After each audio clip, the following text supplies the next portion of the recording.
چونکہ وہ اپنے اپنے دلوں میں گھس جاؤ. لا يحكمنكم سليمان وجنوده، کہیں سلیمان اور اس کے لشکر تمہیں کچل نہ دے. وهم لا يشعرون، جبکہ سلیمان علیہ السلام جان بوجھ کر وہ یہ کام نہیں کرے گا، وہ اللہ کا پیغمبر ہے. وهم لا يشعرون، چونکہ کا عقیدہ یہ ہے سلیمان علیہ السلام جس کو اللہ رب العالمین نے ایسی سلطنت، ایسی حکومت، ایسی بادشاہت عطا کی جو جناب سلیمان علیہ السلام سے پہلے نہ کسی کو دی گئی تھی، نہ جناب سلیمان علیہ السلام کے بعد کسی کو دیا جا سکتا.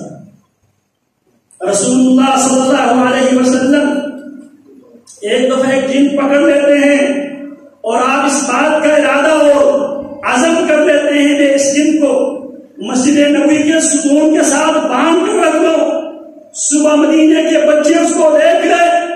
آپ فرماتے ہیں مجھے جناب سلیمان علیہ السلام کی وہ دعا یاد آئی. جناب سلیمان نے اللہ سے دعا کی تھی، ربی حب لی ملکا، اللہ مجھے ایسی سلطنت، ایسی حکومت، ایسی بادشاہت عطا فرما دے جو میرے بعد کسی اور کے لیے لائق نہ ہو. رسول اللہ کو جب یہ دعا یاد آتی ہے، پیارے پیغمبر نے اس دن کو چھوڑ دیتے ہیں. تو اللہ فرماتے ہیں وَحُشِرَ لِسُلَيْمَانَ جُنُودُهُ مِنَ الْجِنِّ وَالْإِنسِ فَهُمْ يُوزَعُونَ، جناب سلیمان علیہ السلام کے لیے جمع کیا گیا ان کا لشکر جنوں پر مشتمل. اور یہ جو جن ہیں یہ جن جناب سلیمان علیہ السلام کی در حقیقت بحریہ ہی ہے. وَمِنَ الشَّيَاطِينِ مَن يَغُوصُونَ لَهُ، شیاطین جنوں میں سے کچھ ایسے جن تھے جو دریا میں غوطہ لگا کر جناب سلیمان کے لیے سمندر سے ہیرے اور جواہرات نکال کے لایا کرتے تھے. تو یہ ان کی پہلی فوج تھی. اور ایک ان کی جو فضائی والطیر، ایک ان کی جو فضائی فوج، ان کی جو فضائیہ وہ پرندوں پر مشتمل تھے. اور انسان جو ان کی پہلی فوج میں ان کی انسان شامل تھے. وَحُشِرَ لِسُلَيْمَانَ جُنُودُهُ مِنَ الْجِنِّ وَالْإِنسِ وَالطَّيْرِ فَهُمْ يُوزَعُونَ حَتَّى إِذَا أَتَوْا عَلَى وَادِ النَّمْلِ، بحریہ کو لے کر، فضائیہ کو لے کر، بری افواج کو لے کر جب چونکیوں کی وادی میں پہنچتے ہیں، قَالَ النَّمْلَةُ يَا أَيُّهَا النَّمْلُ ادْخُلُوا مَسَاكِنَكُمْ.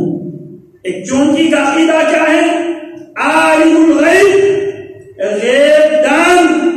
غیب کا علم صرف اور صرف کس کے پاس ہے؟ اللہ کے پاس ہے. یا ایھا النمل ادخلوا مساکنکم لا یحطمنکم سلیمان وجنودہ وهم لا یشعرون. اپنے اپنے دلوں میں گھس جاؤ، کہیں سلیمان اور اس کے لشکر تمہیں پیروں تلے روند نہ ڈالے. اور وہ جان بوجھ کر یہ کام نہیں کریں گے. وهم لا یشعرون، وہ لاشعوری میں یہ کام کریں. سیدنا سلیمان علیہ السلام فرماتے ہیں ایھا الناس علمنا منطق الطیر واوتینا من کل شیء ان ھذا لہو الفضل المبین. لوگوں، اللہ رب العالمین نے پرندوں کی بولی بھی ہمیں سکھلا دیا ہے، اور اللہ رب العالمین نے ہماری ضرورت کی ہر چیز ہمیں دی ہے. اس کے باوجود چونکہ کا عقیدہ کیا ہے؟ اس کی فطرت میں بھی عالم الغیب والشہادہ کون ہے؟ اللہ رب العالمین.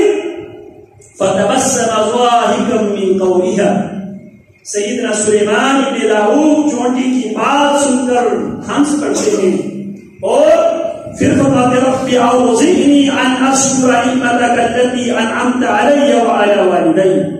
فرمانے لگے اللہ مجھے اس نعمت کی شکر ادا کرنے کی توفیق عطا فرمائے جو نعمت آپ نے مجھ پر، میرے والدین پر جو نعمت کی ہے. وَأَنْ أَعْمَلَ صَالِحًا تَرْضَاهُ، اللہ مجھے اعمال صالحہ کرنے کی توفیق عطا. یہاں پر اللہ کی نبی کس بات کی دعا کرتے ہیں؟ عمل صالح. اور عمل صالح کیا ہوتا ہے؟ عمل عمل صالح وہ عمل ہوتا ہے جس عمل کو کرنے کا اللہ حکم، کرنے کا بھی اللہ حکم دے، طریقہ بھی اللہ بتا دے، اوقات بھی اللہ معین کر دے، رسول کی زبانی۔ اسی لیے سیدنا ابراہیم و اسماعیل کی دعا کرتے ہیں وَأَرِنَا مَنَاسِكَنَا، اللہ ہماری عبادت کے طریقہ کار ہمیں دکھلا دے، سمجھا دے۔ نبی بھی اپنی مرضی سے کچھ نہیں کیا کرتے تھے، نبی بھی وحی الہی ہی کی پیروی کیا کرتے تھے۔ تو یہاں پہ جناب سلیمان وَأَنْ أَعْمَلَ صَالِحًا تَرْضَاهُ وَأَدْخِلْنِي بِرَحْمَتِكَ فِي عِبَادِكَ الصَّالِحِينَ، اللہ مجھے تیرے نیک بندوں میں اللہ مجھے شامل کر۔ پھر اس کے بعد اللہ رب العالمین نے ایک اور مخلوق جو انسان کی پہنچ سے عموماً وہ مخلوق دور ہوتی ہے، جسے پرندہ کہا جاتا ہے، جو انسان سے دور ہوا، وَتَفَقَّدَ الطَّيْرَ فَقَالَ مَا لِي لَا أَرَى الْهُدْهُدَ، مجھے کیا ہوا، میں ہدہد کو نہیں دیکھ پاتا، لَأُعَذِّبَنَّهُ عَذَابًا شَدِيدًا أَوْ لَأَصْبَحَنَّهُ أَوْ لَيَأْتِيَنِّي بِسُلْطَانٍ مُبِينٍ، فرمانے لگے یا میں اسے سخت سے سخت سزا دوں گا، یا میں اسے ذبح کر دوں گا، یا وہ میرے پاس کوئی معقول عذر پیش کرے۔ فَمَكَثَ غَيْرَ بَعِيدٍ، وہ بھی کچھ دیر بعد حدود آیا، اور اس کا بھی عقیدہ کیا ہے، فَقَالَ أَحَطْتُ مَا لَمْ تُحِطْ بِهِ وَجِئْتُكَ بِسَبَإٍ بِنَبَإٍ يَقِينٍ، خود کچھ دیر بعد واپس آتا ہے اور رپورٹ کیا دیتا ہے، میں آپ کے پاس قوم سبا سے یقینی خبر لے کر آیا۔ اب وہ یقینی خبر کیا ہے، انی